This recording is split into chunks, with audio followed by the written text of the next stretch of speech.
Tudo bem, pessoal? Sejam bem-vindos a mais uma aula de contabilidade das instituições financeiras. Professor Roberto aqui, compartilhando com vocês material da nossa aula sobre o Banco do Brasil.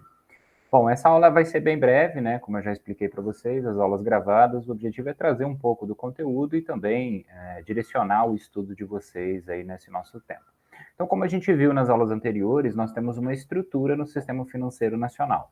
E ali nós temos os órgãos normativos e junto a eles nós temos os supervisores, né? Aqueles que vão direcionar essas políticas pré-estabelecidas. E junto a esses órgãos supervisores, nós vamos ter as chamadas instituições especiais, que normalmente são conhecidas como o Banco do Brasil, Caixa Econômica Federal e o BNDES, né, o Banco Nacional de Desenvolvimento Econômico e Social.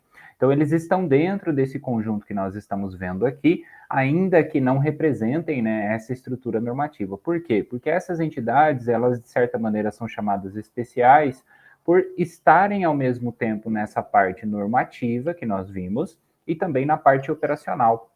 Então, eles fazem parte dos dois grandes grupos ou subsistemas, como nós temos colocado. Então, nessa aula, a gente vai entender um pouquinho mais do Banco do Brasil. E antes de começar, eu queria já adiantar que eu vou deixar à disposição de vocês, né, o livro de comemoração de 200 anos, que fala muito mais da história do Banco do Brasil. Até porque fazer essa abordagem aqui eu acredito que não seria tão interessante. Então, nós vamos direto para a legislação para entender um pouquinho mais dessas principais competências dessa instituição, como ela é formada. Mas o livro é uma leitura muito interessante, né, para que vocês conheçam um pouco mais desses 200, né, já passaram aí os 200 anos, mas ele retrata, inclusive, o processo, né, de fundação, como era o Brasil na época, enfim, contextualizando todo esse trabalho.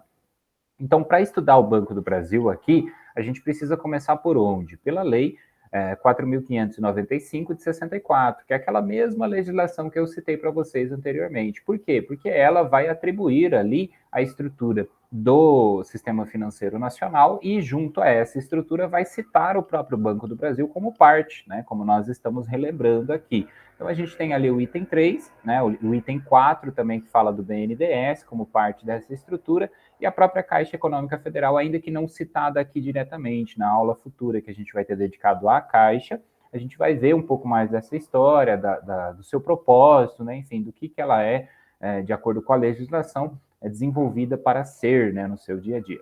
Então, em relação ao Banco do Brasil, a gente precisa entender ele como uma sociedade de economia mista. Esta é a primeira parte. O que significa isso? Quando a gente cria uma empresa, nós temos vários tipos de sociedade, né? Nós podemos ter uma sociedade limitada, uma sociedade simples e uma sociedade anônima, cuja a participação do capital social é anônimo, como nós dizemos, né? E aí, no caso de uma economia mista, significa dizer, então, que nós temos uma participação do governo junto a uma entidade que também tem participação da iniciativa privada.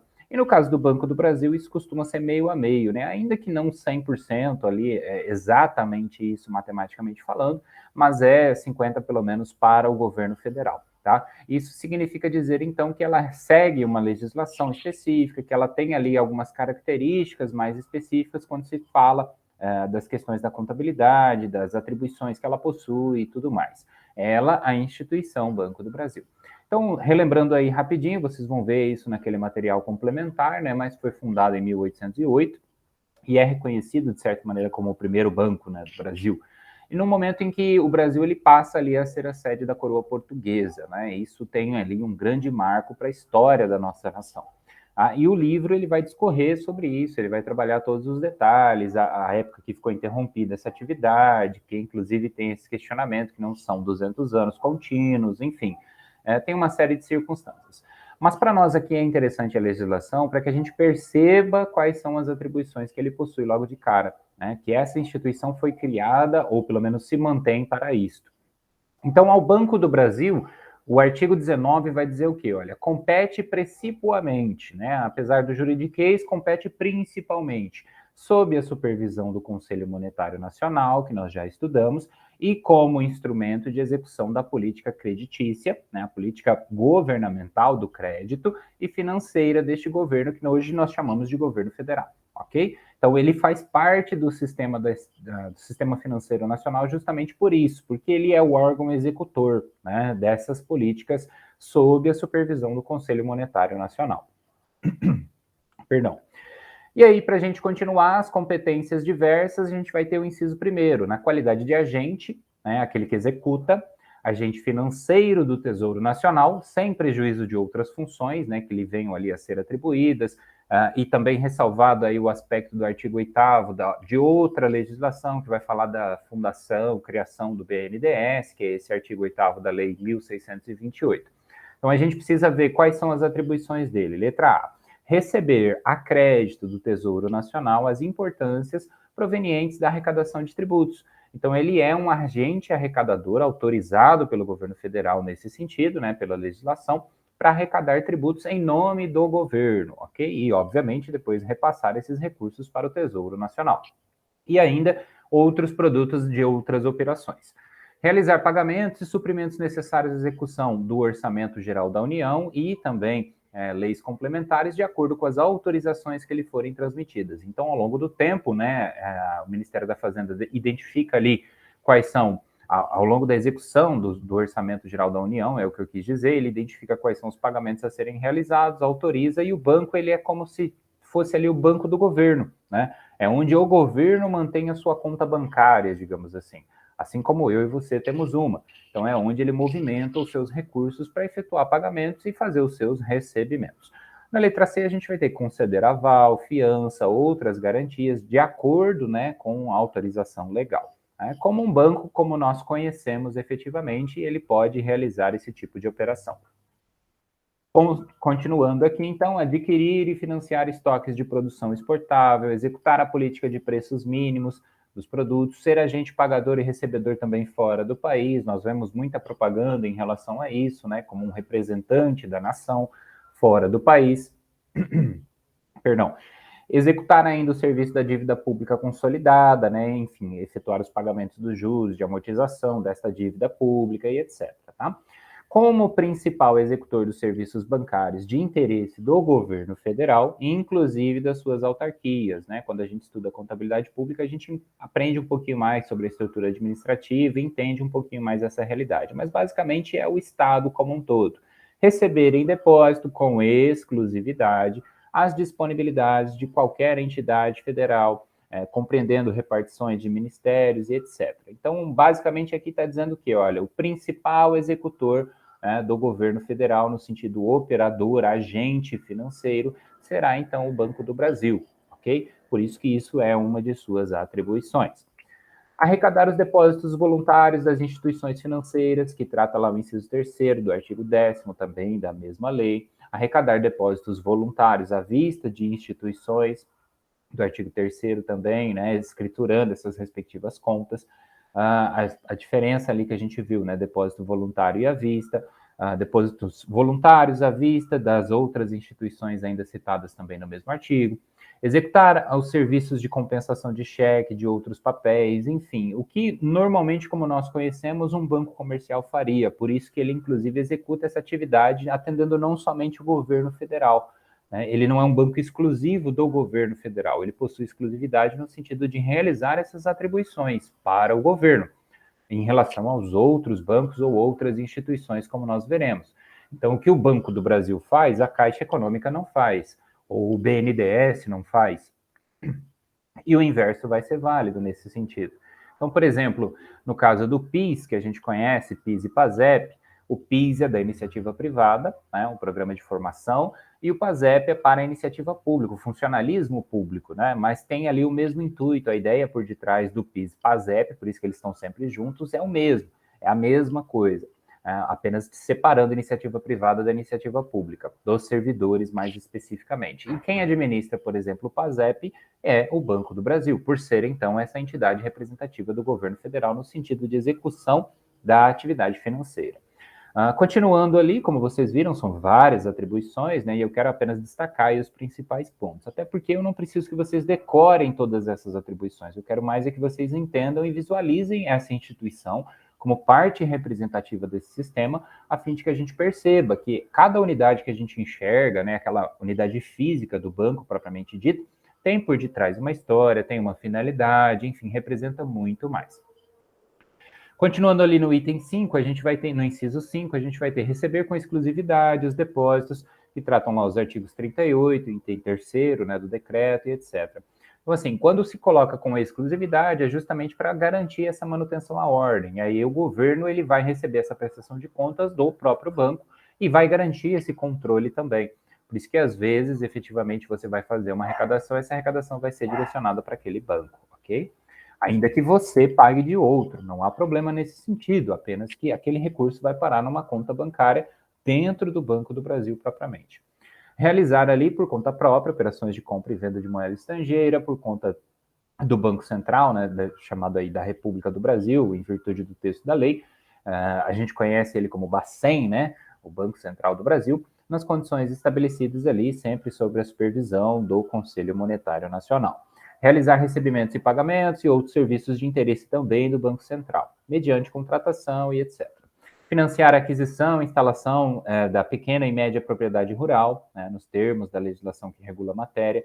Então, aí é para... A gente tem, por exemplo, programas de habitação pela Caixa Econômica Federal, e esses programas de habitação, via de regra, normalmente, eles são adotados e aplicados para os imóveis urbanos, né? Enquanto que o Banco do Brasil tem essa outra ênfase de poder ajudar ali a aquisição, instalação, enfim, construção, né, de propriedades rurais.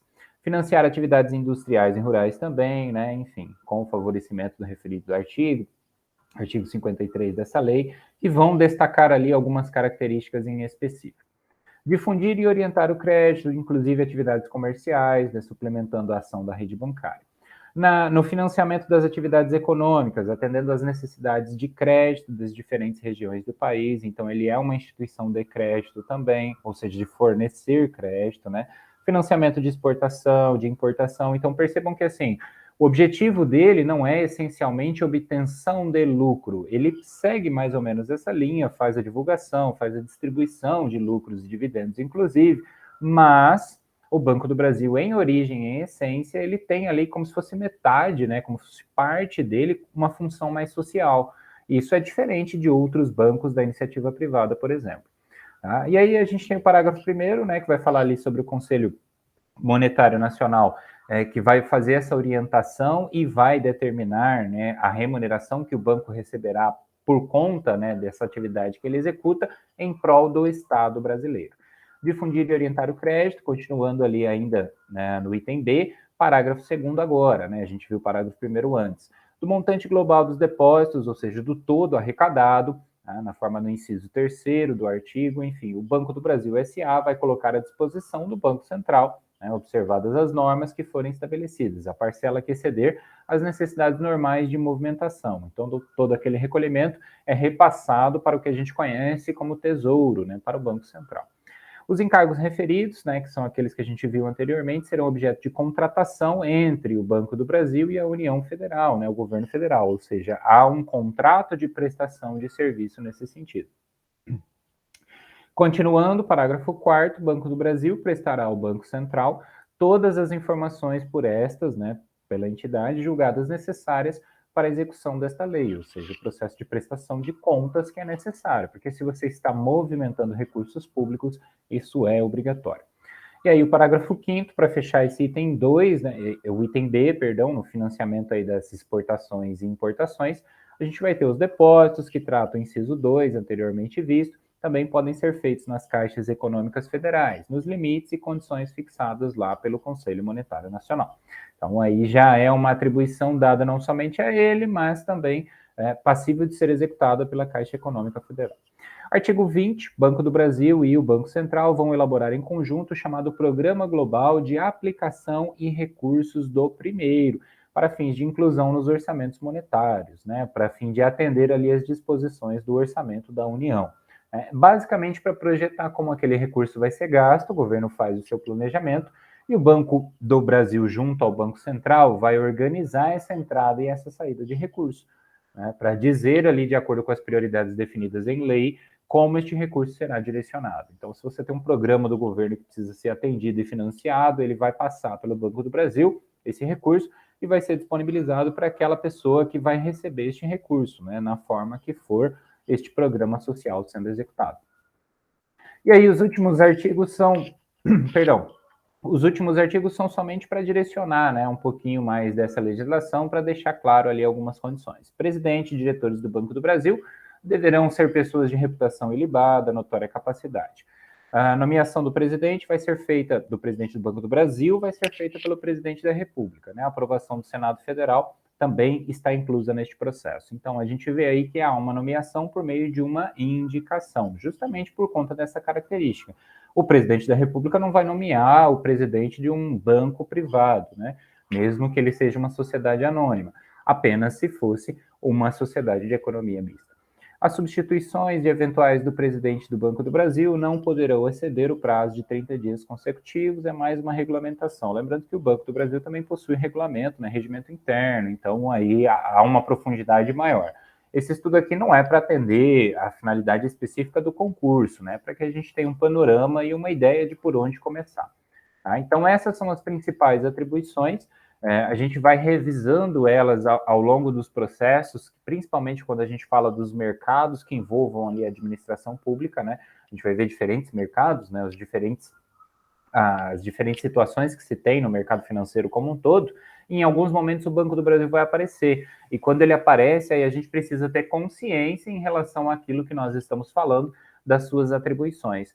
Então percebam que a essência aqui do conteúdo é que a gente entenda que esse sistema financeiro nacional ele é composto por diversas instituições e dentro desses grandes grupos a gente vai ter algumas que se destacam como especiais, que seriam essas próximas aulas agora, Banco do Brasil, Caixa Econômica e BNDES. E aí, numa ideia geral, o que eu quero que vocês gravem dessa aula é que o Banco do Brasil ele é o órgão executor, né, o agente executor, melhor dizendo, do dinheiro do governo federal. Então o governo federal ele não pode trabalhar com nenhum outro banco? Pode. Né? Não é que está proibido, mas se a gente for observar, grande parte ou a maior parte desses recursos, né, com algumas exceções ali que são concedidas, a gente vê que ela acontece, a movimentação financeira vai acontecer por meio dessa instituição. Tá bom? Então, quando você, como investidor, se aproxima do Banco do Brasil, como um cliente, enfim, você está, de certa maneira, se relacionando não só com a iniciativa privada, mas também com o Estado, por tratar-se de uma economia mista. Beleza? Dúvidas que surgirem, tragam para a próxima aula, eu aguardo vocês, né? Obrigado aí pela atenção. A gente volta, então, na próxima, falando da Caixa Econômica Federal. Valeu, gente, obrigado, até a próxima aula.